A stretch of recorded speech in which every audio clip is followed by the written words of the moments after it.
I share with you my story. Would you share your dollar with me? Bad times are coming and I reap what I done sown. Poverty shame Well, let me tell got us poor folk caught up in a real Squid Game. Yeah, poverty shame is a murderous capitalist game. Deep lies about who you is and what you got us all in confusion, deep pain, and violent debt. Fronting, killing, lying, stealing, hurting, abusing, and perpetrating. All to prove you are not what you is.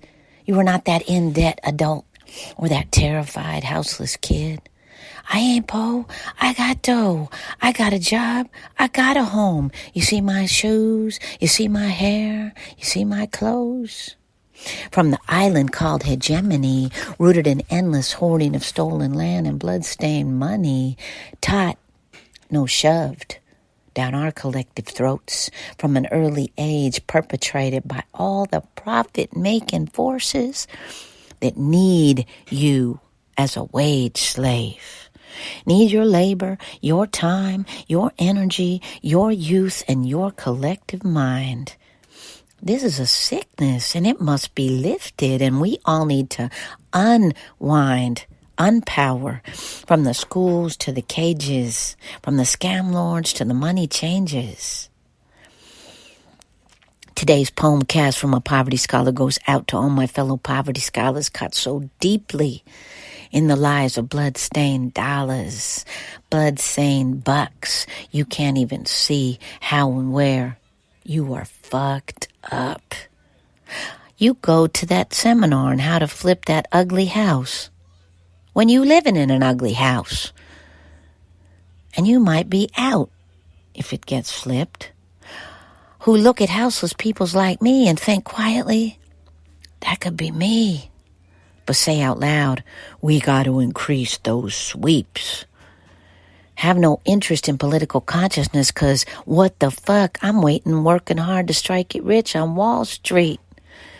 Who have become the man who got evicted and kicked because you were sold a bunch of lies about how all that money makes you okay. This goes out right now when we watch the insanity of the end of the eviction moratorium, because literally thousands of people across this stolen land about to be houseless, living in our cars, spending nights looking at stars. Where will we go if we get evicted?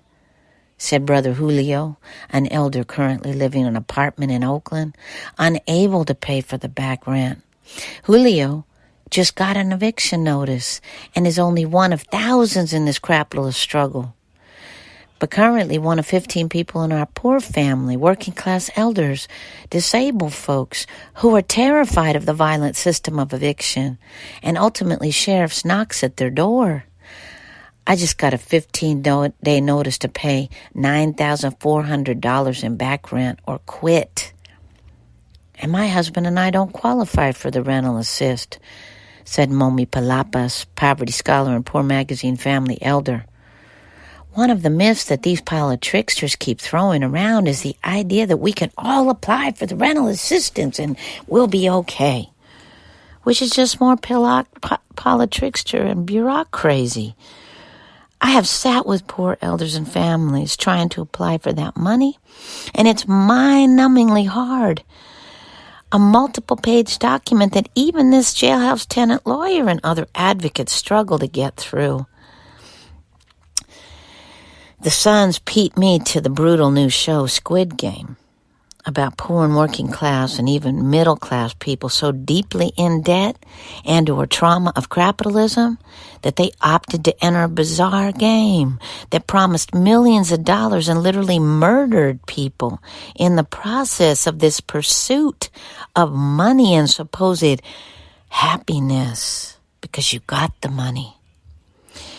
There's a reference in the movie to an old French theorist named Jacques Lacan, who talks about the obscure object of desire. Yeah, we all know You can never have enough blood-stained dollars. Mama Earth or her resources. And once you have a little bit, a little taste, the poison meal of success, upward mobility, hoarding and accumulating and land stealing. You can't get rid of that addiction, and it's never thought of as an addiction. It's never seen as a substance abuse, but it's seen as success.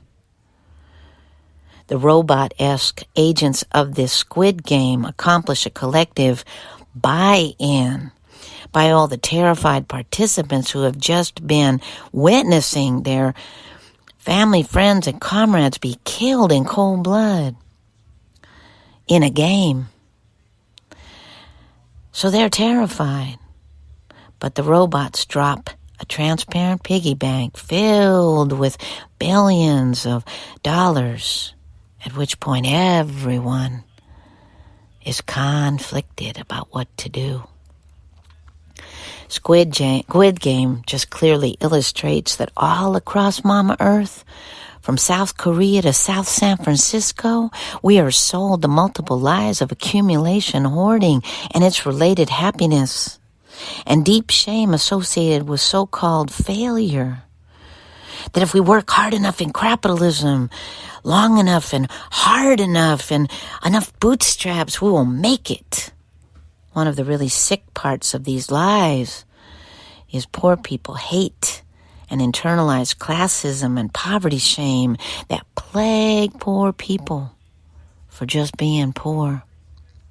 This even runs and underscores so-called activism and resistance, why tenants movements never link up with houseless movements.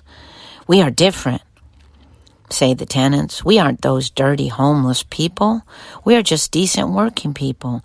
We aren't lazy or dirty or stupid or drug addicted. This hate is rooted in our collective shame, family, a collective shame of poverty. A shame created so we will all kill ourselves to attain what a few wealth hoarders have always had, effortlessly. Not because they work so hard, because they were born into access and credit and privilege and credit scores and bank access and stolen land, inheritance, and oftentimes, but not always, skin privilege. I have felt this shame. I have lived this sad life of wanting to be the other, to have things I never had, to not be bullied for being the homeless kid, the latchkey kid, the mama-less kid, the payless shoe-having kid, the Goodwill clothes-wearing kid. To be all these things I never was somehow connected to money in my confused mind. Poverty, access my post-single mixed-race broken orphan mama, disabled mama, never had. But really now that I'm an adult, that I'm conscious, I realize it had nothing to do with money at all, but everything to do with isolation of a single-parent family who had no family, shame of my poor mama's account for failing at the hamster wheel model of success, racism, classism, hate, patriarchy, sexism, and then me, generationally, and her, failing. Always failing. The shame stood out like a sign that we could never seem to take down. These broken krapitalism dreams break so many. And once we are truly broken, we live with this sheen of shame and the pain of who we have promised to, and who we have let down, and who we have told including ourselves. And then the insane situations like the end of the eviction moratorium just cuts to the core of the pain even more. We need to move another way, family. For our collective survival and thrival, we need to let go of the poverty shame and work together to liberate our bodies off the lie of rent, stolen, sold, and extracted Mama Earth. Mama Earth has never been for sale. And we've been living a lie for a really long time.